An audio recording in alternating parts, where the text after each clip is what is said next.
Əl-İnfitar, Parçalanma surəsi Məkkədə nazil olmuşdur. 19 ayədir. Bismillahirrahmanirrahim.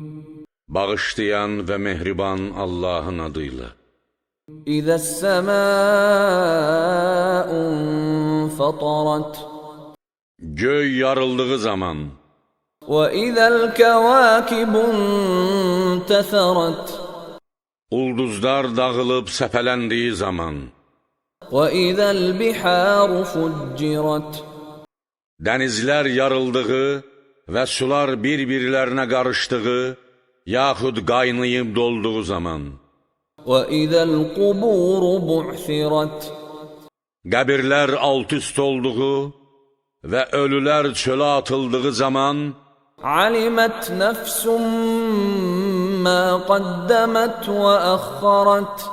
Hər bir kəs öncədən göndərdiyi və ya təxirə saldığı şeyi biləcəkdir.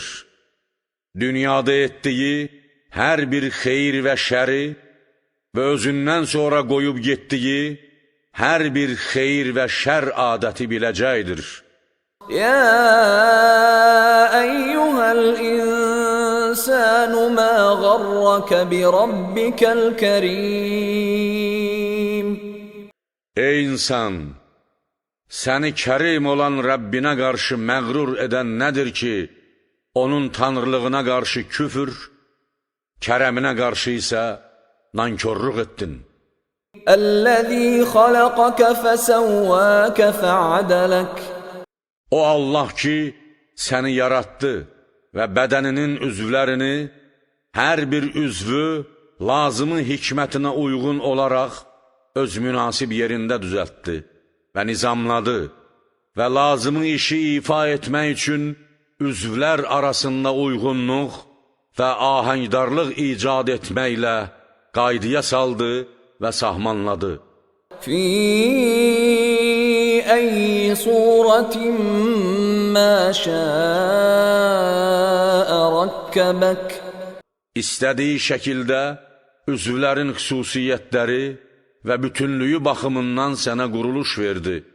كَلَّا بَلْ تُكَذِّبُونَ بِالدِّينِ. Belə deyildir.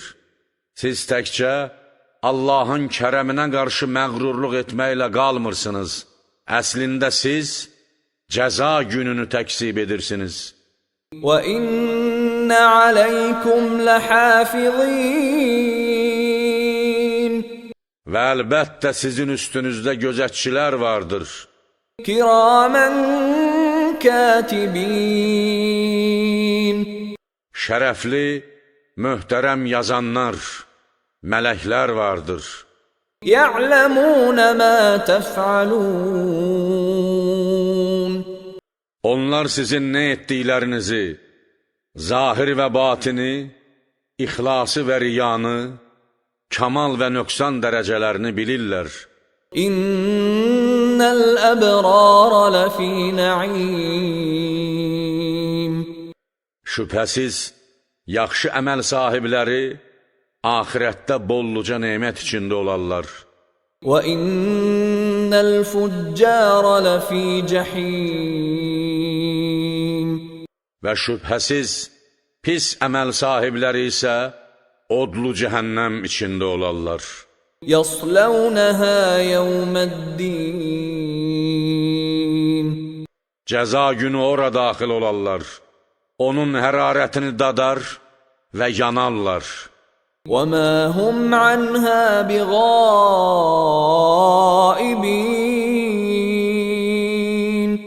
Onlar əsla oradan çıxan deyirlər. Dünyada səbəbin məhdud əhatəsində olduqları kimi, axirətdə də nəticənin əbədilik əhatəsində olarlar.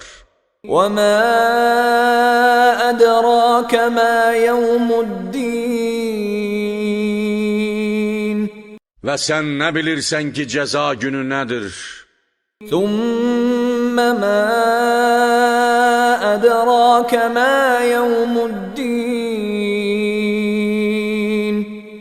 Yenə də sən nə bilirsən ki, cəza günü nədir?